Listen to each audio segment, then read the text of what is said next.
వెంకటేశ్వర స్వామి వారు తన కళ్యాణానికి డబ్బిమ్మని కుబేరుణ్ణి పిలిచి అప్పడిగితే, కలియుగం కదండి, ఎందుకైనా మంచిది ప్రామిసరీ నోట్ రాసివ్వండి అని అడిగితే ఆయన రాసిచ్చిన ప్రామిసరీ నోటు ఆదివరాహస్వామి యొక్క పీఠం కింద ఉండేది చాలా కాలం.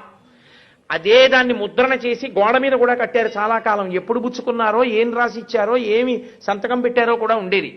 వెంకటేశ్వర స్వామి వారు సంతకం పెట్టిస్తే కుబేరుడు అన్నాడు, ఇది యుగధర్మం, మీరు ఒక్కరూ సంతకం పెట్టి అంత డబ్బు చేసుకున్న తర్వాత ఒక్క సాక్షి ఉంటే బాగుంటుంది కదూ అన్నాడు. ఏమంటే ఎప్పుడూ అబద్ధం ఆడ్డగా మహానుభావుడు తనలో తను రమిస్తూ కూర్చుంటాడు. శివుడితో పెట్టిస్తాను, పెట్టించండి, పెట్టాడు. ఆయనది పెట్టించారు కానండి, తనలో తాను రమిస్తూ ఉంటాడు. చండీశ్వరుడి దగ్గరే చిటికెయ్యాలి.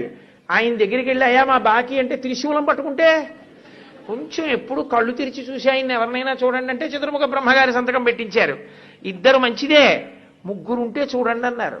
అంటే అప్పుడు మళ్ళీ అశ్వత్థ వృక్షం చేత పెట్టించారు. ముగ్గురు సంతకాలు పెడితే అప్పిచ్చాడు కుబేరుడు. అబ్బో, దాని మీద వెంకటాచల మహాత్యంలో తరిగొండ వెంగమాంబ గారు ఎంత గొప్ప వర్ణన చేసిందో.